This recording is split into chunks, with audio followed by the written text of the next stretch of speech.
Olá, a graça e a paz do nosso Senhor e Salvador Jesus Cristo a todos os queridos irmãos e queridas irmãs. Sou eu mesmo, gente. Eu me chamo Ana e sou do Rio Grande do Norte e quero junto com vocês compartilhar da poderosa palavra de Deus em nome de Jesus. Abra o seu coração. Todos estão percebendo que eu tô rouca, né? Pois é, hoje, na verdade sábado, completa 7 dias que eu estou acometida dessa rouquidão. Mas, a pedido de todos vocês, eu dei essa melhorada na voz. Então já tá bem melhor para vocês verem. E hoje eu vou ousar gravar o áudio rouca, o áudio do 20º dia, que tem por tema Restaurando a Comunhão Quebrada. Caso eu venha tossir ou saia com todas as falhas de gravação, é isso aí, é isso mesmo, gente. Vai ficar exatamente como tiver que ficar. Vamos lá? Restaurando a comunhão quebrada, e a palavra está em 2 Coríntios capítulo 5 e o verso de número 18, que diz: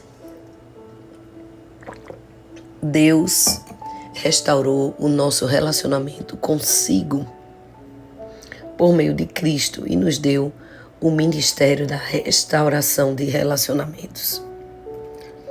Vale a pena restaurar relacionamentos. Uma vez que a vida consiste em aprender a amar, Deus quer que valorizemos os relacionamentos e nos esforcemos para mantê-los, em vez de descartá-los sempre que houver um desacordo, uma mágoa ou um conflito. Na verdade, a Bíblia diz que Deus nos deu o ministério da restauração de relacionamentos. Por esse motivo, boa parte do Novo Testamento é dedicada a nos ensinar a ter um bom relacionamento uns com os outros. Paulo escreveu: se vocês receberam algo por seguir a Cristo, se o amor deles fez alguma diferença na vida de vocês, se participar da comunidade do Espírito significa algo para vocês, concordem uns com os outros, amem uns aos outros, sejam amigos de verdade. Paulo ensinou que a nossa habilidade de nos dar bem com as pessoas é uma marca de maturidade espiritual.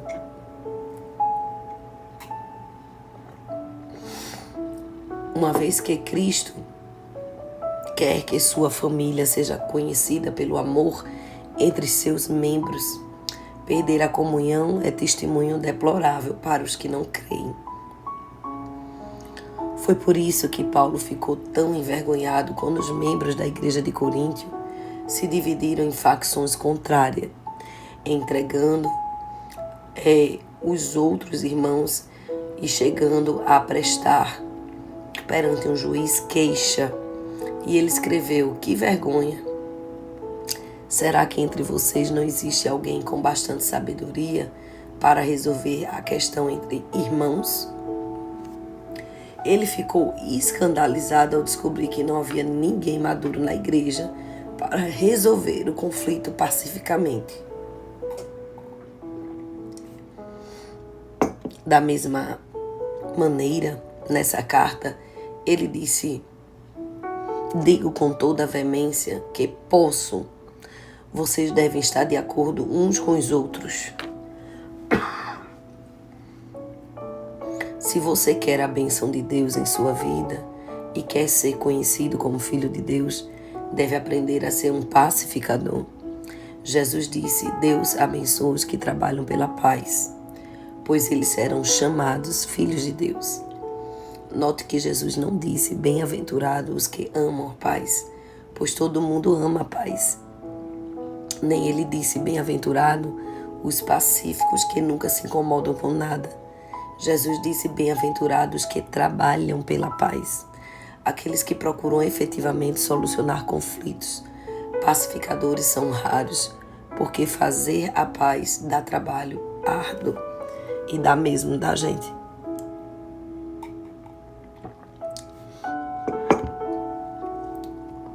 Como você foi moldado para ser parte da família de Deus? Seu segundo propósito em sua vida aqui na Terra é aprender a amar e a se relacionar com as pessoas. Promover a paz é uma das habilidades mais importantes que você pode desenvolver. Infelizmente, a maioria de nós jamais aprendeu a resolver conflitos. Promover a paz não é evitar conflitos. Fugir de problemas, na verdade, fingindo que eles não existem ou ter medo de falar neles, na verdade, é uma covardia. Jesus, o príncipe da paz, nunca teve medo de conflitos. Em determinada ocasião, ele procurou um conflito para o bem de todos. Algumas vezes precisamos evitar conflitos, outras precisamos criá-los e ainda outras precisamos solucioná-los.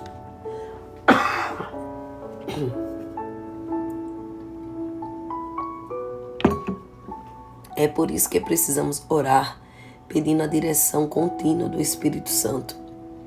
Pacificar também não é acalmar. Sempre desistir, agir como um capacho e permitir que os outros sempre atropelem não era o que Jesus tinha em mente. Ele se recusou a voltar atrás em muitas questões, sustentando seus argumentos em face a uma oposição diabólica. Como restaurar os relacionamentos? Como crentes, Deus nos chamou para ajustar nossos relacionamentos uns com os outros. Nesse áudio de hoje, nós vamos falar sobre 7 passos para restaurar a comunhão. O primeiro, fale com Deus antes de falar com a pessoa. Gente, se você puder, anote esses passos. Falar, primeiramente, com Deus antes de falar com a pessoa. Converse sobre o problema com Deus antes de mais nada. Ore a respeito do conflito ao invés de fofocar com um amigo. Você vai descobrir que, na verdade, Deus vai mudar o seu coração ou vai mudar o coração da outra pessoa sem a sua ajuda. Todos os relacionamentos seriam mais tranquilos se você tão somente orasse a respeito deles. Assim como Davi compôs seus salmos, use a oração para desabafar verticalmente. Conte a Deus suas frustrações, grite por sua ajuda. Ele nunca ficará surpreso ou chateado com sua raiva, mágoa, insegurança ou qualquer outra emoção. Diga-lhe, portanto, exatamente o que sente. Gente, eu sou exatamente isso aqui falando com Deus. E é muito bom, né? Na verdade, Deus é o nosso maior terapeuta. Algumas pessoas sabem que eu sou psicóloga e nada substitui esse momento tão sublime com Deus. A maioria dos conflitos tem suas razões em necessidades não satisfeitas. Algumas dessas necessidades só podem ser alcançadas por Deus quando você espera que uma pessoa, qualquer como amigo, mulher, chefe ou membro de uma família, satisfaça as necessidades que somente Deus pode atender. Você vai estar candidato à amargura e à decepção. Ninguém pode suprir todas as suas necessidades, exceto Deus. E como psicóloga, eu diria que você também tem essa responsabilidade de suprir. E as pessoas fazem quando você pede, se elas quiserem. É diferente, né? O apóstolo Tiago notou que muitos dos nossos conflitos são causados por falta de oração. De onde vêm as guerras e contendas que há entre vocês? Vocês cobiçam as coisas e não as têm. Não têm porque não pedem. E em vez de confiarmos em Deus, confiamos que os outros nos farão felizes. E então nos zangamos quando eles nos decepcionam. Deus diz, por que vocês não vêm primeiro a mim? Segundo, anote esse outro passo. Tome sempre a iniciativa. Não importa se você foi o ofensor ou ofendido. Deus espera que você dê o primeiro passo. Não espere pela outra parte e vá primeiro a ela. Restaurar a comunhão perdida é tão importante que Jesus ordenou que até mesmo quem tivesse precedência sobre o culto da adoração. Ele disse, se você entrar no lugar da adoração e na hora de entregar a sua oferta, repentinamente se lembrar de um rancor que um amigo tem contra você, abandone a oferta, deixe-a imediatamente, procure esse amigo e acerte as contas com ele. Então, só depois de fazer isso, volte e acerte as coisas com Deus. Quando a comunhão é prejudicada ou rompida, planeje imediatamente uma conferência de paz. Não fique procrastinando, arrumando desculpas, nem prometa, dê um jeito nisso um dia desses. Programe o encontro o mais rápido possível. Demora só aprofundam ressentimentos e piora a situação. Quando se trata de conflito, o tempo não cura nada. Ele faz com que as mágoas se aprofundem. Eu queria, como psicóloga mesmo, fazer uma observação. Há muitos casais que eu atendo e que é exatamente necessário a solução de conflitos, porque os anos passam e por falta de comunicação, por falta de abrir mão de algo, de colocar algo em prática que está sendo solicitado há tantos anos, o casamento vai à ruína. Casamento não se destrói somente por falta de amor, mas por conflitos existentes que nunca foram solucionados. E o tempo não cura. E empurrar com a barriga é um santo divórcio no futuro. Então, amados, isso, claro, se estende a todas as relações, né? Então, não aprofunde ressentimentos ou coisas que precisam gerar atritos para gerarem soluções. Agir rapidamente também reduz os danos espirituais para você. A Bíblia diz que um pecado, o que inclui conflitos não resolvidos, bloqueia a comunhão com Deus e impede que as orações sejam respondidas, além de nos tornar infelizes. Os amigos de Jó lembraram a ele que ficar desgostoso e amargurado é loucura e é falta de juízo, que leva à morte. Lembraram também que com sua raiva você só está se ferindo. O sucesso de uma conferência de paz em geral depende de escolher o momento e o local adequado. Não se reúna se você estiver cansado, apressado ou for interrompido. O melhor momento é quando ambos estão tranquilos. Então lembre que se você estiver bloqueado emocionalmente, magoado com alguém, sua comunhão com Deus está também interrompida. Isso é muito sério. Terceiro passo, que eu considero hiper mega importante: tenha compaixão pelos sentimentos envolvidos. Olha bem como isso é real. Use mais os ouvidos do que a boca. Antes de procurar solucionar qualquer desavença, você deve primeiro dar os ouvidos aos sentimentos de outra pessoa. Paulo aconselhou que ninguém procure somente seus próprios interesses, mas também os dos outros. A frase cuidar de é a palavra grega scopus, que formamos as palavras telescópio e microscópio. Significa prestar total atenção. Concentre-se em seus sentimentos e não nos fatos. Comece pela compaixão e não pela solução. Não comece tentando conversar com a pessoa sobre como ela se sente. Apenas ouça e deixe descarregar emocionalmente sem ficar na defensiva. Assinta com a cabeça, sinalizando que depende, que está compreendendo, mesmo quando não concorda. Sentimentos nem sempre são verdadeiros ou lógicos. Na verdade, sentimentos fazem agir e pensar como tolos. Isso é tão real porque os sentimentos, amados irmãos, eles fazem parte da estrutura emocional do outro.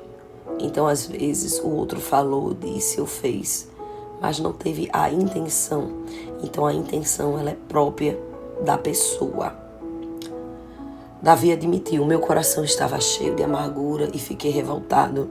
Eu não podia compreender Deus. Eu era como um animal sem entendimento. Todos nós agimos como animais quando estamos feridos. A Bíblia diz: irai-vos e não pequeis, né? Não deixe o sol se pôr sobre sua ira e não deixe lugar ao diabo.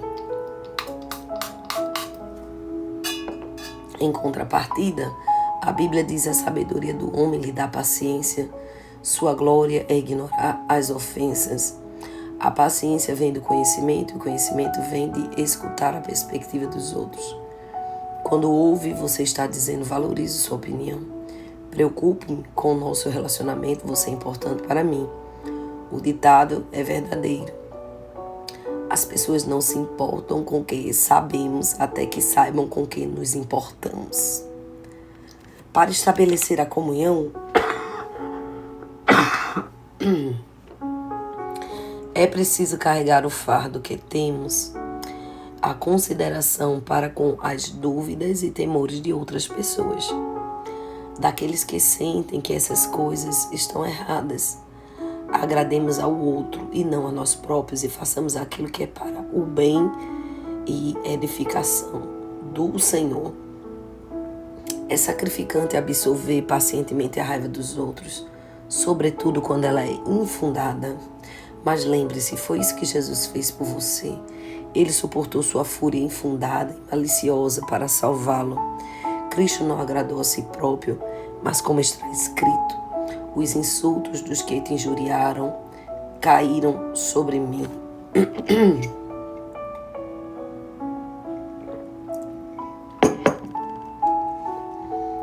Essa parte de absolver a raiva do outro. Na verdade, a raiva é da outra pessoa, irmãos. E precisamos aprender que a raiva do outro diz respeito a alguma necessidade que foi negada, a alguma situação de uma ferida que se abriu. Nós não precisamos sentir o que o outro sente. Precisamos apenas acolher aquilo que o outro está sentindo e não revidar. Porque não tem a ver conosco, tem a ver com o outro. Uma outra questão, se você puder anotar, é: confesse sua parte no conflito.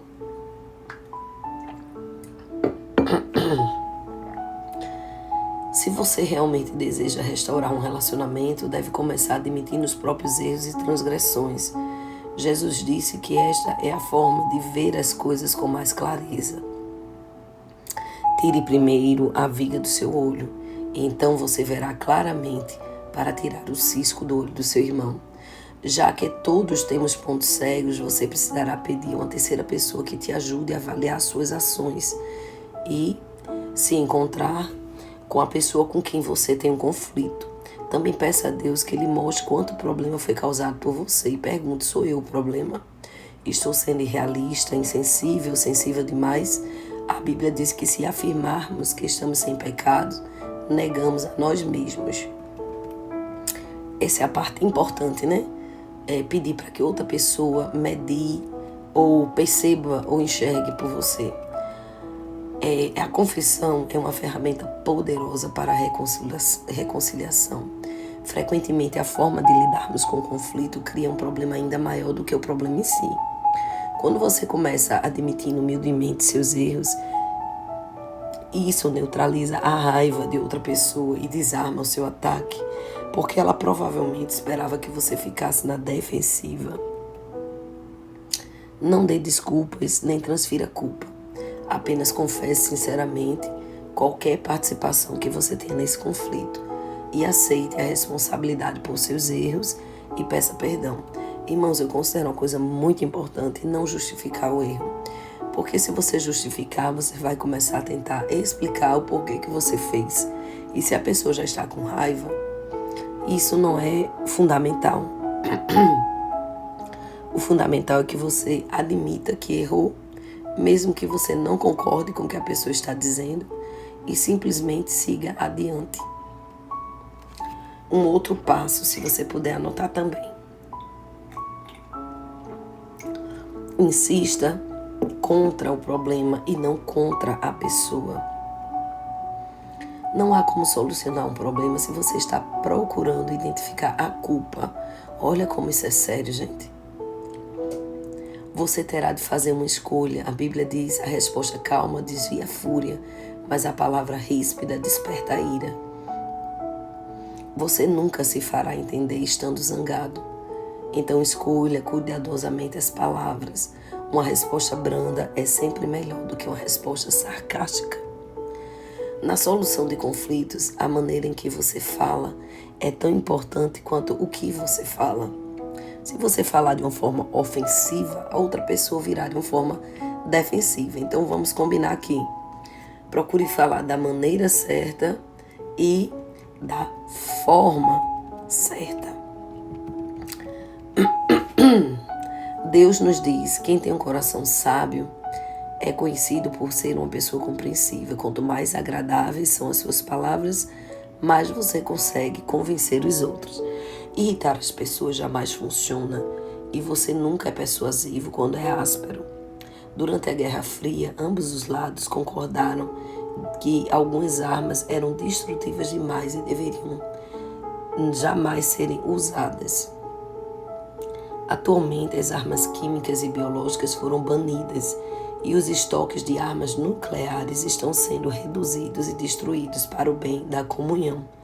Pois bem, você pode destruir seu arsenal de armas nucleares relacionais, ou seja, condenar, menosprezar, comparar, rotular, insultar, ser irônico ou sarcástico. Paulo resume tudo isso dessa forma: não digam palavras que fazem mal aos outros, mas usem apenas palavras boas que ajudam os outros a crescer na fé e a conseguir o que necessitam para que as coisas que vocês dizem façam bem aos que ouvem.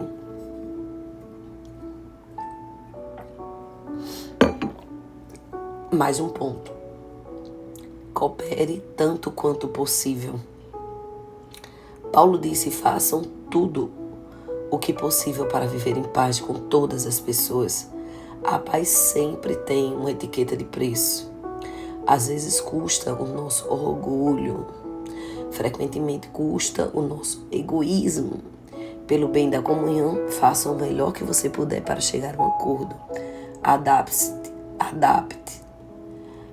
a sua fala ao outro e mostre preferência pela necessidade dele. Isso é importante. Uma paráfrase da 7ª bem-aventurança, Jesus diz: você é bem-aventurado quando mostra às pessoas como cooperam, em vez de competirem e brigarem. Então, é que você descobre que realmente é o seu lugar na família de Deus. Que importância essa parte, cooperar. Engolir o orgulho, engolir o egoísmo. Mais uma parte, dê ênfase à reconciliação e não à solução. É muito importante esse último texto. Não é realista esperar que todos concordem a respeito de tudo. A reconciliação se ata ao relacionamento, enquanto a solução se atém ao problema. Quando focamos na reconciliação, o problema perde a importância e, não raro, se torna irrelevante. Podemos restabelecer um relacionamento mesmo quando somos incapazes de resolver nossas diferenças. Os cristãos muitas vezes discordam sincera e legitimamente, dando opiniões divergentes, mas podemos discordar sem ser desagradáveis. É aquele cara que é super sincero, né? Vamos lá, cuidado com isso. O mesmo diamante tem diferentes aspectos quando visto de ângulos diferentes. Deus espera unidade e não uniformidade. Podemos caminhar de braços dados e não concordar acerca de todos os assuntos.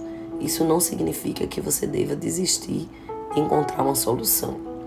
Você pode precisar continuar conservando, até mesmo discutindo, se for preciso, para conservar a comunhão, mas faça isso com um espírito de harmonia. Reconciliação não significa fazer as pazes, significa necessariamente esquecer do assunto. Reconciliação é fazer as pazes de ambos os lados. Então vocês precisam encontrar o caminho da paz, conviver em paz, mesmo que pensem de forma diferente. Como é importante, não é? Como é importante. Com quem você precisa entrar em contato por causa do capítulo desse livro. Com quem você precisa restaurar a comunhão. Eu espero que você não demore após ouvir esse áudio. Dê uma parada. Converse com Deus sobre essa pessoa. Pegue o telefone e comece esse processo. Esses 7 passos são simples, mas não são fáceis. É necessário muito esforço para restaurar a comunhão com alguém. É por isso que Pedro recomendou: esforcem para viver em paz uns com os outros. Portanto, trabalhe pela paz, porque você está fazendo o que Deus faria. É por isso que Deus te chama de pacificador, porque você é filho dele. Se não for para ser filho, então você não está obedecendo a palavra de Deus. Hoje foi o 20º dia dos nossos 40 dias de propósito. Pensando sobre o meu propósito, um tema para reflexão. Sempre vale a pena restaurar os relacionamentos. Um versículo para memorizar, Romanos 12, 18. Façam todo o possível para viver em paz com todas as pessoas. E uma pergunta para meditar: com quem preciso restaurar o meu relacionamento hoje? Eu espero de todo o coração que vocês possam meditar nesses 7 passos. Esses 7 passos, eles são aplicados, inclusive por mim mesmo, como técnica terapêutica, claro, usando uma outra linguagem, mas é muito similar com as técnicas da TCC. O primeiro passo, fale com Deus antes de falar com a pessoa, eu colocaria como: acalme suas emoções. Quando a gente vai falar com a pessoa com raiva, tendenciosamente nós estaremos falhando em alguma questão. Tome sempre a iniciativa. Quem quer resolver o problema não vai esperar pelo outro, né? É um absurdo, às vezes, ver pessoas passando anos esperando um pedido de perdão. Jamais faça isso. Vá até a pessoa e bote para fora tudo que você quer dizer. E mesmo que você queira ouvir um pedido de perdão, peça você o perdão, né? Pelo menos sua alma ficará liberta. Terceiro, tenha compaixão pelos sentimentos envolvidos. Mesmo que você não concorde, você precisa aprender a entender que a raiva é do outro. E você precisa, e eu preciso, ter compaixão pelos sentimentos da outra pessoa. Se a pessoa sentiu isso, é porque sentiu e pronto, mesmo que você não queira ou não teve a intenção de fazer tal. Quarto, confesse sua parte no conflito. Confessar é admitir mesmo os pontos ruins e negativos, inclusive pedindo o auxílio de outra pessoa para avaliar a sua situação. Lembre-se disso. Quando nós vamos com a postura de humildade, sem postura de defesa, sem orgulho ou egoísmo, nós vamos desarmar a outra pessoa. Quinto, invista contra o problema e não contra a pessoa. Existem pessoas que, infelizmente, pelo jogo inconsciente da culpa, começam as ofensas e a situação se agrava ao invés de melhorar. Então, se você quer verdadeiramente uma solução, então invista contra o problema. E a melhor forma é reconciliar, ao invés de tentar resolver possivelmente uma questão que às vezes não vai ter uma solução de fato. Sexto, coopere tanto que possível. Você precisa fazer tudo o que depender de você para investir na paz. Porque às vezes, mas fulano não fez a parte dele, então se não fez eu também não vou fazer, eu não vou me rebaixar. E o que é que acontece? A situação se estende, prolonga e piora. E por último, dê ênfase à reconciliação e não à solução. Então, não é para esperar que a pessoa concorde acerca de tudo, porque discordar é desagradável, mas é necessário.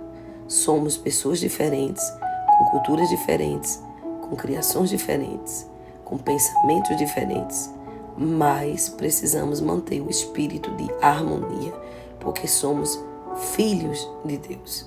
E reconciliar significa fazer as pazes de ambos os lados e não de um só. E não necessariamente esquecer do assunto. Vamos praticar? Liga para alguém, faz a tua parte hoje. Eu quero orar por você, Pai, em nome de Jesus. Quero te agradecer pela gravação deste áudio. Mesmo debilitada, Senhor, eu espero que o teu Espírito ministre ao coração de cada vida. Pelo nome de Jesus, o teu Filho, que o teu Espírito, Senhor, possa convencer a necessidade de cada um, Senhor, de reconciliar com seu irmão, às vezes com o pai, com a mãe, com o parente, com o amigo, com o esposo, com a esposa, com o primo, com o filho, não importa com quem seja. Hoje, nesse áudio 20, é dia de reconciliação. Se somos teus filhos, iremos praticar a tua palavra, se não, seremos ouvintes negligentes. Que o Senhor nos ajude e nos capacite por meio da ação da tua palavra e do convencimento do teu Espírito. Assim nós te oramos e te agradecemos em nome de Jesus. Amém e amém.